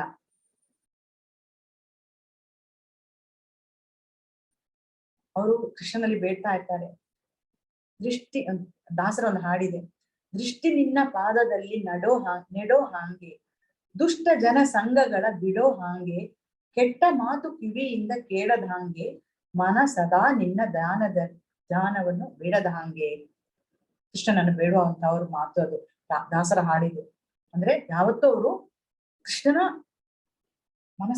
ಮನಸ್ಸಿಗೆ ಅವರು ಯಾವಾಗ್ಲೂ ಈ ರೀತಿಯಾಗಿ ಆದೇಶ ಮಾಡ್ತಾ ಇರ್ತಾರೆ. ಯಾವಾಗ್ಲೂ ಕೃಷ್ಣನ ಪಾದದಲ್ಲಿ ನಮ್ಮ ದೃಷ್ಟಿ ಇರ್ಬೇಕು. ದುಷ್ಟ ಜನರ ಸಂಘದಿಂದ ಆದಷ್ಟು ನಾವು ದೂರ ಇರ್ಬೇಕು. ಬೇರೆ ಮಾತುಗಳನ್ನು, ಕೃಷ್ಣನಿಗೆ ಪಟ್ಟಿಲ್ಲದ ಮಾತುಗಳನ್ನು ನಾವು ಕೇಳಬಾರದು. ಸದಾ ನಿನ್ನ ಧ್ಯಾನದಲ್ಲಿ ನಮ್ಮ ಮನಸ್ಸಿರುವ ಹಾಗೆ, ನಿನ್ನ ಧ್ಯಾನವನ್ನು ಮನಸ್ಸಿನಲ್ಲಿ ನೆನೆಸುವ ಹಾಗೆ ಮಾಡ್ಬೇಕು ಅಂತ ಹೇಳಿ ಯಾವಾಗ್ಲೂ ಅವರು ನೆನೆಸ್ಕೊಂಡಿರ್ತಾರೆ, ಯಾವಾಗ್ಲೂ ಅದೇ ಆಲೋಚನೆಯಲ್ಲಿರ್ತಾರೆ ಅವರು. ಅಂತವರು ಕೃಷ್ಣನಿಗೆ ಪ್ರಿಯನಾದವರು, ನನ್ನ ಭಕ್ತರು. ಅದ್ ಭಕ್ತರ ಲಕ್ಷಣ ಅಂತ ಹೇಳಿ ಕೃಷ್ಣ ಹೇಳ್ತಾನೆ. ಅವರಿಗೆ ಪ್ರಾಪಂಚಿಕ ವಿಷಯದಲ್ಲಿ ಆಸಕ್ತಿಯೇ ಇರುವುದಿಲ್ಲ. ಇದ್ರೂ ಕೂಡ ಎಷ್ಟು ಬೇಕೋ ಅಷ್ಟು ಮಾತ್ರ ಇರ್ತಾರೆ ಈ ಪ್ರಾಪಂಚಿಕ ವಿಷಯದಲ್ಲಿ. ಅದರ ಬಗ್ಗೆ ತುಂಬಾ ತಲೆ ಕೆಡಿಸ್ಕೊಂಡು ಓಡಾಡೋದಿಲ್ಲ ಅವರು. ಅವರಿಗೆ ಅರಮನೆಯೂ ಒಂದೇ, ಗುಡಿಸಲು ಒಂದೇ. ದಾಸರು ಇನ್ನೊಂದು ಹಾಡು ಹೇಳ್ತಾರೆ, ಒಂದು ಕಾಲದಲ್ಲಿ ಆನೆ ಕುದುರೆ ಮೇಲ್ ನಡೆಸುವೆ, ಒಂದು ಕಾಲದಲ್ಲಿ ಬರಿಗಾಲಲ್ಲಿ ನಡೆಸುವೆ, ಒಂದು ಕಾಲದಲ್ಲಿ ಮೃಷ್ಟಾನ್ನ ಉಣಿಸುವೆ, ಒಂದು ಕಾಲದಲ್ಲಿ ಉಪವಾಸ ಇರಿಸುವೆ, ನಿನ್ನ ಮಹಿಮೆಯ ನೀನೇ ಬಲ್ಲೆಯೋ ದೇವ, ಪನ್ನಗ ಶಯನ ಶ್ರೀ ಪುರಂದರ ವಿಠಲ ಅಂತ. ಕೃಷ್ಣನ ಇಚ್ಛೆ ಅದು. ಯಾವ ರೀತಿ ನಮ್ಮನ್ನ ಇಡ್ಬೇಕೋ ಅವನು ಆ ರೀತಿ ಇಡ್ತಾನೆ. ಆದ್ರೆ ಅದನ್ನೆಲ್ಲ ನಮ್ಗೆ ಸಹಿಸ್ಕೊಳ್ಳೋ ಶಕ್ತಿಯನ್ನು ಕೂಡ ಕೊಡ್ತಾನೆ. ಒಂದು ಕಾಲದಲ್ಲಿ ಆನೆ ಕುದುರೆ ಮೇಲೆ ನಡೆಸ್ತಾನೆ ಕೃಷ್ಣ. ಕೃಷ್ಣನ ಇಚ್ಛೆ ಅದು. ಕೆಲವು ಸಲ ಬರಿಗಾಲಲ್ಲಿ ಕೂಡ ನಡೆಸ್ತಾನೆ, ಅದು ಕೂಡ ಕೃಷ್ಣನ ಇಚ್ಛೆಯೇ. ಒಂದು ಕಾಲದಲ್ಲಿ ಮೃಷ್ಟಾನ್ನ, ಒಂದು ಕಾಲದಲ್ಲಿ ಉಪವಾಸ, ಎಲ್ಲ ಕೃಷ್ಣನ ಇಚ್ಛೆ ಅಂತ ಹೇಳಿ ಯಾರು ತಗೊಳ್ತಾರೋ ಎಲ್ಲ ನಿನ್ನ ಮಹಿಮೆ ನೀನೇ ಬಲ್ಲೆಯೋ ದೇವ ಅಂದ್ರೆ ಎಲ್ಲ ನಿನ್ನ ಇಚ್ಛೆ, ನೀನ್ ಇಟ್ಟಾಗೆ ಆಗ್ತದೆ ಅಂತ ಹೇಳಿ ಯಾರು ಅದನ್ನು ಸಮಾಧಾನ ಚಿತ್ತದಿಂದ ತಗೊಳ್ತಾರೋ ಅಂತಹ ಭಕ್ತ ನನಗೆ ಅತ್ಯಂತ ಪ್ರಿಯನಾದವರು ಅಂತ ಕೃಷ್ಣ ಇಲ್ಲಿ ಹೇಳ್ತಾನೆ. ಇಲ್ಲಿ ಕೃಷ್ಣ ನಮಗೆ ಈ ಅಧ್ಯಾಯದಲ್ಲಿ ಕೃಷ್ಣ ನಮಗೆ ಅವನೆಡೆಗೆ ಬರುವಂತಹ ದಾರಿಯನ್ನು ತೋರಿಸಿಕೊಟ್ಟಿದ್ದಾನೆ. ಭಕ್ತಿಯೋಗ 6ನೇ ಅಧ್ಯಾಯದಿಂದ 7ನೇ ಅಧ್ಯಾಯದಿಂದ 12ನೇ ಅಧ್ಯಾಯದ ತನಕವೂ ಕೂಡ ಭಕ್ತಿಯೋಗದ ಬಗ್ಗೆ ಕೃಷ್ಣ ಒತ್ತಿ ಹೇಳಿದ್ದಾನೆ. ಭಕ್ತಿ ಮಾಡಿ ನನ್ನಲ್ಲಿಗೆ ಬನ್ನಿ, ಭಕ್ತಿಯ ದಾರಿಯಲ್ಲಿ ನಡೆಯಿರಿ, ನನ್ನನ್ನು ಸದಾ ಪೂಜಿಸಿ, ನನ್ನ ಧ್ಯಾನದಲ್ಲಿರಿ, ನನ್ನ ಸ್ಮರಣೆ ಮಾಡಿ. ನೀವು ಏನು ಮಾಡುತ್ತಿದ್ರು ಅದನ್ನು ನನಗೆ ಅರ್ಪಣೆ ಮಾಡಿ, ಸದಾ ನನ್ನನ್ನು ಚಿಂತಿಸಿ, ನನ್ನ ಸಂಕೀರ್ತನೆ ಮಾಡಿ, ನನ್ನ ಕಥೆಗಳ ಶ್ರವಣ ಮಾಡಿ, ನನ್ನ ಸ್ಮರಣೆ ಮಾಡಿ, ನನ್ನ ದೇವಾಲಯಗಳಿಗೆ ಹೋಗಿ. ಕೃಷ್ಣ ಒತ್ತಿ ಹೇಳ್ತಾ ಇದ್ದಾನೆ. ಬೇರೆ ಬೇರೆ ರೀತಿಯ ಉಪಾಯಗಳನ್ನು ತೋರಿಸ್ಕೊಡ್ತಾ ಇದ್ದಾನೆ ಕೃಷ್ಣ ನಮಗೆ ಅವನಲ್ಲಿ ಹೋಗ್ಲಿಕ್ಕೆ. ಭಕ್ತಿಯೋಗದ ನಿಯಂತ್ರಕ ತತ್ವ ಅನುಸರಿಸ್ಲಿಕ್ಕೆ ಆಗದಿದ್ರೆ ನನಗಾಗಿ ಕೆಲಸ ಮಾಡಿ, ಅದಲ್ಲದಿದ್ದರೆ ಎಲ್ಲಾ ಕರ್ಮಫಲ ತ್ಯಾಗ ಮಾಡಿ, ಅದು ಆಗದಿದ್ರೆ ಜ್ಞಾನ ಸಾಧನೆಯ ದಾರಿಯಲ್ಲಿ ನಡೆಯಿರಿ, ಹೇಗಾದರೂ ಮಾಡಿ ನನ್ನಲ್ಲಿಗೆ ಬನ್ನಿ. ಇಷ್ಟೇ ಕೃಷ್ಣನ ಉದ್ದೇಶ. ಯಾವ ರೀತಿಯಲ್ಲಿ ಆದ್ರೂ ನೀವು ಭಕ್ತಿಯೋಗವನ್ನು ಮಾಡಿ, ಭಕ್ತರಾಗಿ ನನ್ನಲ್ಲಿಗೆ ಬನ್ನಿ. ನೀವು ಹೆಜ್ಜೆ ಇಟ್ರೆ ಸಾಕು ಭಕ್ತಿಯೋಗದಲ್ಲಿ. ಅದಕ್ಕೆ ಬೇಕಾದ ಅವಕಾಶಗಳನ್ನು, ದಾರಿಗಳನ್ನು ಕೃಷ್ಣನೇ ತೋರಿಸ್ತಾನೆ ನಿಮಗೆ. ಆದ್ರೆ ನಾವು ಮನಸ್ಸು ಮಾಡಬೇಕು, ನಮಗೆ ಮನಸ್ಸಿನಲ್ಲಿ ಆಸೆ ಬರಬೇಕು. ಕೃಷ್ಣನಿಗೆ ನಾನು ಹೋಗ್ಬೇಕು, ಕೃಷ್ಣನ ಧಾಮಕ್ಕೆ ನಾನು ಸೇರ್ಬೇಕು, ಪುನಃ ಈ ಜನನ ಮರಣಗಳ ಚಕ್ರದಲ್ಲಿ ನಾನು ಸಿಕ್ಕಿಕೊಳ್ಬಾರದು ಅಂತ ಹೇಳುವ ಒಂದು ಜ್ಞಾನ ನಮ್ಗೆ ಬರಬೇಕು. ತುಂಬಾ ಕಷ್ಟ. ಅರ್ಜುನನೇ ಹೇಳಿದ್ದಾನೆ, ನಾವು 6ನೇ ಅಧ್ಯಾಯದಲ್ಲಿ ನೋಡಿದ್ದೇವೆ, ಎಷ್ಟು ಭಕ್ತಿ ಮಾಡ್ಲಿಕ್ಕೆ ಎಷ್ಟು ಈ ಮನಸ್ಸನ್ನು ಹತೋಟಿಯಲ್ಲಿ ಇಡುದು ಎಷ್ಟು ಕಷ್ಟ ಅಂತ ಹೇಳಿ ಅರ್ಜುನ ಹೇಳಿದ್ದಾನೆ. ಎಷ್ಟು ಹಠಮಾರಿಯಾದದ್ದು, ಎಷ್ಟು ಬಲವಂತವಾದದ್ದು, ಅದು ನಮ್ಮ ಅಂಕೆಗೆ ಮೀರಿ ಓಡ್ತಾ ಇರ್ತದೆ ಹೇಳಿ ಕೃಷ್ಣ ಹತ್ರ ಅರ್ಜುನ ಅವನ ಕಷ್ಟ ಹೇಳ್ಕೊಂಡಿದ್ದಾನೆ. ಅವನು ನಮಗೂ ಅನ್ವಯಿಸ್ತದೆ ಅದು. ಅರ್ಜುನನಿಗೆ ಅನ್ವಯಿಸ್ತದೋ ಇಲ್ವೋ? ಖಂಡಿತ ಅವನಿಗೆ ಅನ್ವಯಿಸುವುದಿಲ್ಲ. ಯಾಕಂತ ಹೇಳಿದ್ರೆ ಅವನು ಕೃಷ್ಣನೊಟ್ಟಿಗೆ ಇದ್ದಾನೆ, ಅವನಿಗೆ ಅನ್ವಯಿಸುವುದಿಲ್ಲ. ಇದು ಈ ಕಲಿಯುಗದ ಜನರನ್ನೇ ಹೇಳಿ, ಕಲಿಯುಗದ ಜನರಿಗೋಸ್ಕರವೇ ಹೇಳಿದ ಮಾತು ಇದು. ಅರ್ಜುನ ಮನಸ್ಸನ್ನು ಹತೋಟಿಯಲ್ಲಿ ಇಡ್ಲಿಕ್ಕೆ ಅಷ್ಟು ಸುಲಭ ಇಲ್ಲ, ಆದ್ರೆ ಅಭ್ಯಾಸದಿಂದ ಮಾಡ್ಬೋದು. ಈ ರೀತಿಯ ಒಂದೊಂದ ತುಂಬಾ ದಾರಿಗಳುಂಟು. ಕೃಷ್ಣನಿಗೋಸ್ಕರ ಕೆಲಸ ಮಾಡುವುದು, ಕೃಷ್ಣನಿಗೋಸ್ಕರ ಜ್ಞಾನ ಸಂಪಾದನೆ ಮಾಡುವುದು, ಕೃಷ್ಣನ ದೇವಸ್ಥಾನಗಳಿಗೆ ಹೋಗುವುದು, ಜಪ ಮಾಡುವುದು, ಅವನಿಗೋಸ್ಕರ ಆಹಾರ ತಯಾರು ಮಾಡುವುದು, ಮಂದಿರ ಮಾರ್ಜನ ಮಾಡುವುದು, ತುಂಬಾ ಕೆಲಸಗಳಿವೆ. ಎಷ್ಟು ಬೇಕಿದ್ರು ನಮ್ಗೆ ನಾವು ಆರಿಸಿಕೊಂಡು ಯಾವ್ದನ್ನಾದ್ರೂ ಒಂದನ್ನು ನಾವು ಆರಿಸಿಕೊಂಡು ಅದರಲ್ಲಿ ಮುಂದೆ ಸಾಗುವ ಇಚ್ಛೆ ತೋರ್ಪಡಿಸಿದ್ರೆ ಸಾಕು, ಕೃಷ್ಣ ನಮ್ಮನ್ನು ಬಂದು ಕರ್ಕೊಂಡು ಹೋಗ್ತಾನೆ. ಹೇಗಾದ್ರೂ ನನ್ನಲ್ಲಿ ಬಾ, ನನ್ನ ಸಾಕಾರ ರೂಪದಲ್ಲಿ ನನ್ನನ್ನು ಪೂಜಿಸು ಅಂತ ಹೇಳಿ ಕೃಷ್ಣ ಇಲ್ಲಿ ಹೇಳ್ತಾನೆ. ಅದುವೇ ನನಗೆ ಅತಿ ಪ್ರಿಯವಾದದ್ದು, ಅದುವೇ ಆ ಭಕ್ತಿಯೇ ಅತಿ ಶ್ರೇಷ್ಠವಾದದ್ದು. ಕೃಷ್ಣನ ಧಾಮಕ್ಕೆ ಸಾಗಲು ಭಕ್ತಿ ಮಾರ್ಗವೇ ಉತ್ತಮ ಅಂತ ಹೇಳಿ ಕೃಷ್ಣ ಹೇಳ್ತಾ ಇದ್ದಾನೆ. ನಾವು ಭಕ್ತಿ ಮಾರ್ಗದಲ್ಲಿ ಒಂದು ಹೆಜ್ಜೆ ಮುಂದಿಟ್ರೆ ಸಾಕು, ಕೃಷ್ಣ 10 ಹೆಜ್ಜೆ ಬಂದು ನಮ್ಮನ್ನು ಕರ್ಕೊಂಡು ಹೋಗ್ತಾನೆ. ನಾವು ಒಂದು ಹೆಜ್ಜೆ ಇಡಬೇಕು ಅಷ್ಟೇ. ಕೃಷ್ಣ ನಮಗೋಸ್ಕರ 10 ಹೆಜ್ಜೆ ಮುಂದಿಟ್ಟು ಬರ್ತಾನೆ, ನಮ್ಮ ಕೈ ಹಿಡಿದು ಕರ್ಕೊಂಡು ಹೋಗ್ಲಿಕ್ಕೆ ಅವನ ಧಾಮಕ್ಕೆ. ಆದ್ರೆ ನಾವು ತೊಡಗಬೇಕು, ನಾವು ಮನಸ್ಸು ಮಾಡಿ ಮುಂದಡಿ ಇಡಬೇಕು, ಅವನಲ್ಲಿ ಬೇಡಿಕೊಳ್ಬೇಕು. ನಿನ್ನ ಅಲ್ಲಿಗೆ ಬರುವ ದಾರಿಯನ್ನು ತೋರಿಸು, ನನ್ನ ಸಂಸಾರ ಬಂಧನದಿಂದ ನನ್ನನ್ನು ಬಿಡಿಸಿ ನಿನಗೆ ಶರಣಾಗುವ ಮಾರ್ಗ ತೋರಿಸು, ನನ್ನ ಹೃದಯದಲ್ಲಿ ನಿನ್ನ ಪ್ರಕಟವಾಗ್ಲಿ ಅಂತ ಹೇಳಿ, ನೀನ್ ಪ್ರಕಟವಾಗ್ಬೇಕು ಅಂತ ಹೇಳಿ ಅವನು ಮನಸ್ಸು ಮಾಡಿರ್ತಾನೆ. ನಮ್ಮ ಹೃದಯದಲ್ಲಿ ಅವನು ಪ್ರಕಟವಾಗ್ಲಿಕ್ಕೆ ಸಾಧ್ಯ. ನಾವು ಅದನ್ನು ಪ್ರತಿದಿನವೂ ಬೇಡಿಕೊಂಡ್ರೆ ಕೃಷ್ಣ ತನ್ನಿಂದಾನೆ ಅದಕ್ಕೆ ಬೇಕಾದ ದಾರಿಯನ್ನೆಲ್ಲ ತೋರಿಸ್ತಾನೆ. ಹರೇ ಕೃಷ್ಣ. ಇವತ್ತಿಗೆ 12ನೇ ಅಧ್ಯಾಯ ಇಲ್ಲಿಗೆ ಮುಕ್ತಾಯ.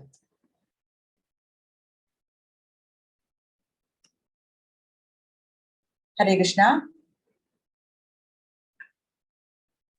ಹಾ ಮಾತಾಜಿ. ಹರೇ ಕೃಷ್ಣ ಮಾತಾಜಿ. 12ನೇ ಅಧ್ಯಾಯ ಮುಕ್ತಾಯ ಆಯ್ತು.